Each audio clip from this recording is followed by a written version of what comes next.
കേരള ഹൈക്കോടതിയുടെ തന്നെ ഒരു വിധി കൺമുന്നിലുണ്ട്. അതിനുശേഷം ഉണ്ടായിട്ടുള്ള സുപ്രീം കോടതിയുടെ ഭിന്നവിധിയുണ്ട്.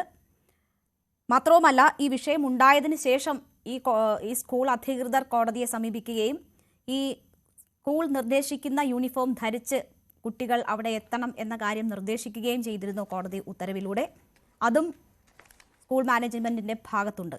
അപ്പോഴാണ് വിദ്യാഭ്യാസ മന്ത്രി മറ്റൊരു സർക്കുലർ പുറത്തിറക്കുന്നത്. അപ്പോൾ ഒരു നിയമസാധുതയും ഇല്ലാത്ത ഒരു സർക്കുലറാണോ വിദ്യാഭ്യാസ മന്ത്രിയുടെ ഭാഗത്തു നിന്നും പുറത്തു വന്നത്? അങ്ങനെ ഇപ്പോൾ നിലവിലുള്ള നിയമത്തിന് വിരുദ്ധമായി ഒരു സർക്കുലർ ഇറക്കുക എന്നത് വലിയ വീഴ്ചയല്ലേ?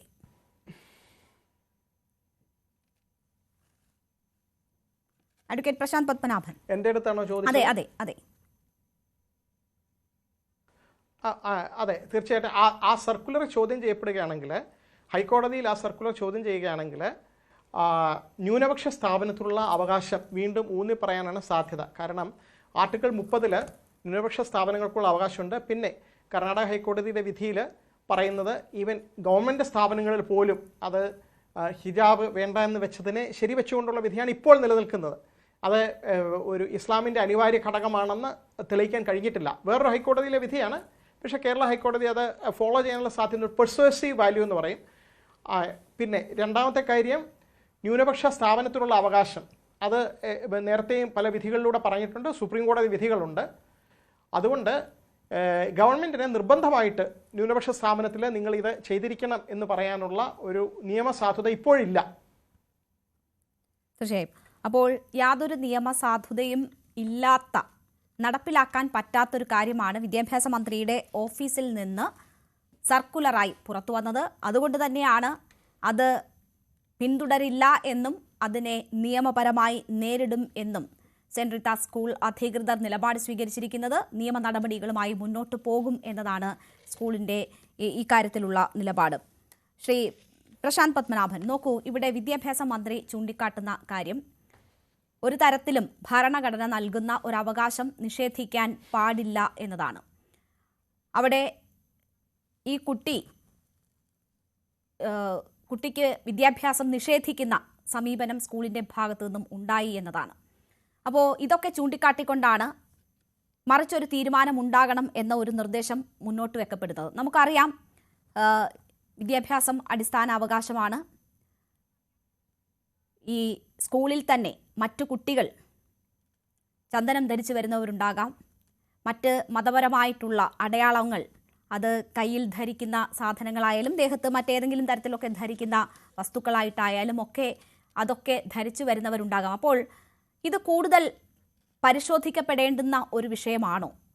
ചിലർക്ക് മാത്രം അവരുടെ വ്യക്തിപരവും മതപരവുമായ അവകാശങ്ങൾ നിഷേധിക്കപ്പെടുന്നു, മറ്റു ചിലർക്ക് അത് പിന്തുടരാനുള്ള സാഹചര്യം കിട്ടുന്നു.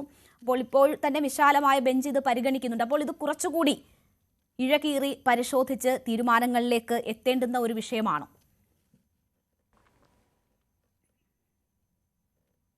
തീർച്ചയായിട്ടും. അത് ഞാൻ ആദ്യമേ സൂചിപ്പിച്ചതുപോലെ സുപ്രീം കോടതിയുടെ ഒരു ലാർജർ ബെഞ്ചിലേക്ക് ഈ ചോദ്യം വന്നിട്ടുണ്ട്.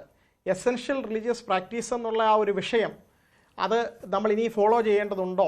മതപരമായ വിഷയങ്ങളിൽ കോടതിക്ക് പ്രാവീണ്യം ഏതാണ്? കോടതിക്ക് ജഡ്ജസിന് അതിൽ പ്രാഗൽഭ്യമുള്ളത് നിയമവിഷയങ്ങളിലാണ്, ഭരണഘടന, നിയമങ്ങൾ, അങ്ങനെയുള്ള വിഷയങ്ങളിലാണ്.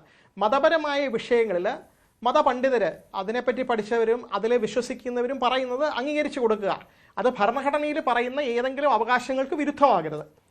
ഉദാഹരണത്തിന് ഭരണഘടനയിൽ സ്ത്രീ പുരുഷ സമത്വം, തുല്യത, വ്യക്തികൾക്ക് മതത്തിനും ജാതിക്കും അതീതമായിട്ടുള്ള തുല്യത, അതൊക്കെ ഉറപ്പുവരുത്തുന്നുണ്ട്. അത് കോൺസ്റ്റിറ്റ്യൂഷണൽ മൊറാലിറ്റിയുടെ ഭാഗം കൂടിയാണ്. അവിടെ കുട്ടികളെ വേർതിരിച്ച് കാണിക്കുകയോ ഏതെങ്കിലും രീതിയിൽ വിവേചനപരമായിട്ടുള്ള ഏതെങ്കിലും നടപടികൾ എടുക്കുകയാണെങ്കിൽ അത് മതസ്വാതന്ത്ര്യത്തിൻ്റെ പേരിൽ അംഗീകരിച്ചു കൊടുക്കാൻ കഴിയില്ല. അതൊഴികെയുള്ള മതസ്വാതന്ത്ര്യങ്ങൾ, ഒരാൾ വിശ്വസിക്കുന്നു, ആത്മാർത്ഥമായിട്ട് വിശ്വസിക്കുന്നു, ആ കുട്ടിയുടെ മാതാപിതാക്കൾ വിശ്വസിക്കുന്നു, ഹിജാബ് ധരിക്കുന്നത് ഞങ്ങളുടെ വിശ്വാസത്തിൻ്റെ ഭാഗമാണെന്ന് കരുതുന്നു, അവിടെ ഇപ്പോൾ കോടതി ചെയ്യുന്നത് പോലെ ഇത് നിങ്ങളുടെ ഇസ്ലാമിൻ്റെ അനിവാര്യ ഘടകമാണോ എന്ന ചോദിച്ചു കഴിഞ്ഞാൽ ഒരു പക്ഷേ അത് തെളിയിക്കാൻ കഴിഞ്ഞെന്ന് വരില്ല. അത് കർണാടക ഹൈക്കോടതി തെളിയിക്കാൻ കഴിഞ്ഞിട്ടില്ല. അപ്പോൾ ആ ഒരു വശത്തിലേക്ക് പോകാതെ കഴിവതും ഇതിന് ഇപ്പോൾ ഒരു സമവായത്തിൻ്റെ മാർഗം അവലംബിക്കുകയായിരുന്നെങ്കിൽ, ഗവൺമെൻറ് ഈ ന്യൂനപക്ഷ വിദ്യാഭ്യാസ സ്ഥാപനത്തിനെ അധികാരികളെ വിളിച്ച് ചർച്ച നടത്തിയിട്ട് കഴിവതും ഇങ്ങനെ ആർക്കെങ്കിലും ആവശ്യമുണ്ടെങ്കിൽ അത് അംഗീകരിച്ചു കൊടുക്കുന്നതുകൊണ്ട് നിങ്ങൾക്ക് എന്താണ് ഒരു തടസ്സം?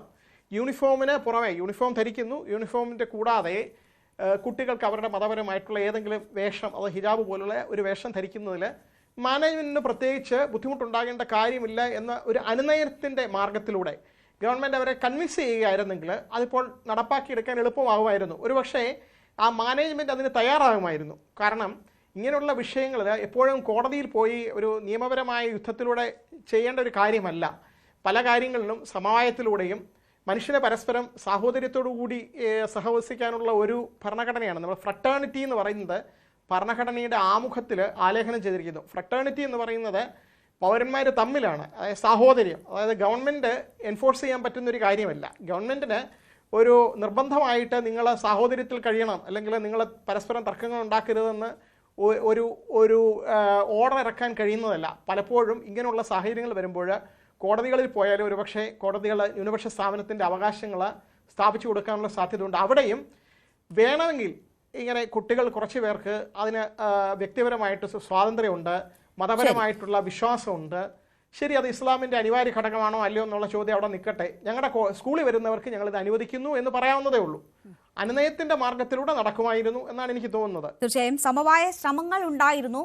അത് കോൺഗ്രസിന്റെ DCC ഇടപെട്ടും ഒപ്പം തന്നെ MP ഹൈബി ഈഡൻ ഇടപെട്ടുമാണ്. പക്ഷേ അതിൽ ഹിജാബ് ധരിക്കാതെ സ്കൂൾ മാനേജ്മെന്റ് പറയുന്നതനുസരിച്ച് കുട്ടിക്ക് സ്കൂളിലെത്താം എന്നതായിരുന്നു ആ അനുനയ നീക്കത്തിൽ ഒടുവിലെത്തിയ തീരുമാനം എന്നതാണ്. ഇപ്പോൾ നമുക്കൊപ്പം ഫാദർ ആന്റണി അറക്കൽ കൂടി ചേരുന്നു. KCBC എഡ്യൂക്കേഷൻ കമ്മിറ്റി സെക്രട്ടറിയാണ് അദ്ദേഹം. ഫാദർ ആന്റണി അറക്കൽ, ഇന്ന് ദീപികയുടെ മുഖപ്രസംഗത്തിൽ ഉൾപ്പെടെ അതിരൂക്ഷമായ വിമർശനം ഇതുമായി ബന്ധപ്പെട്ടുണ്ട്. ഈ മതശാഠ്യങ്ങൾ കൊണ്ട് ജനാധിപത്യ മതേതര സമൂഹത്തെ പൊറുതിമുട്ടിക്കുന്നവരെ നിയന്ത്രിക്കണം എന്നൊരു കാര്യം പറയുന്നുണ്ട്. അപ്പോഴും ഈ ന്യൂനപക്ഷ സ്ഥാപനം അവർക്ക് അവകാശങ്ങൾ ഉണ്ട് എന്ന് പറയുമ്പോഴും അവരുടേതും ഒരു ശാഠ്യമല്ലേ എന്ന് പുറമേ നിൽക്കുന്നവർക്ക് തോന്നിപ്പോകില്ലേ? നമസ്കാരം. ഞാൻ പ്രശാന്ത് സാറ് പറഞ്ഞത് വളരെ കേട്ടുകൊടുത്ത് വളരെ ഭംഗിയായിട്ട് അദ്ദേഹം പറഞ്ഞിട്ടുണ്ട്. നാളെ ഏത് സ്റ്റാൻഡാണ് എടുക്കണ്ടേ എന്നുള്ളത്. കേൾക്കുന്നുണ്ടോ? കേൾക്കാം. ഓക്കെ. ഏത് സ്റ്റാൻഡേർഡ് എടുക്കണമെന്ന് അദ്ദേഹം വളരെ വ്യക്തമായിട്ട് പറഞ്ഞിരുന്നു. അത് വളരെ നന്നായി എനിക്ക് തോന്നുന്നു. അതോടൊപ്പം തന്നെ നമ്മളൊന്നൊരു 30 വർഷം അല്ലെങ്കിൽ 40 വർഷം പുറകോട്ട് പോവുകയാണെങ്കിൽ നമ്മൾ അറിയേണ്ട ഒരു കാര്യം എന്ന് വെച്ച് കഴിഞ്ഞാൽ ഹിജാബോ അല്ലെങ്കിൽ അതിനോടനുബന്ധിച്ച കാര്യങ്ങളോ ഒന്നും കേരളത്തിൽ വിഷയമേ ആയിരുന്നില്ല. ഒരാൾ തലയിൽ ഹിജാബ് ഇട്ടുകൊണ്ട് വന്നു എന്ന് പറഞ്ഞിട്ട് ആരെങ്കിലും ഒന്നും പറയുമായിരുന്നില്ല. കാരണം എന്താണെന്ന് വെച്ച് കഴിഞ്ഞാൽ അതൊരു മലീഷ്യസ് ആയിട്ടുള്ളൊരു കാര്യമായിരുന്നില്ല. പക്ഷെ ഇന്ന് എന്തുകൊണ്ട് എതിർക്കപ്പെടുന്നു എന്ന് ചോദിച്ചു കഴിഞ്ഞു കഴിഞ്ഞാൽ അത് ചില തൽപര കക്ഷികളുടെ ആവശ്യങ്ങൾക്ക് വേണ്ടിയിട്ട് ഇത് കൊണ്ടുവരുമ്പോൾ തീർച്ചയായിട്ടും അവിടെ സ്പർദ്ധ ഉണ്ടാവുന്നു. അങ്ങനെയാണ് ഇവിടെയും സംഭവിച്ചത്. പിന്നെ പള്ളുരുത്തി കൊച്ചിയിലുള്ളതാണ് നിങ്ങൾക്കറിയാം. ഈ പള്ളുരുത്തിയുടെ തൊട്ടടുത്ത് തന്നെ അവിടെ ഒരു കുറഞ്ഞത് 7 സ്കൂളുകളെങ്കിലും ഉണ്ട്. അതിൽ 3 സ്കൂളെങ്കിലും മുസ്ലിം മാനേജ്മെന്റ് നടത്തുന്ന സ്കൂളുകളാണ്.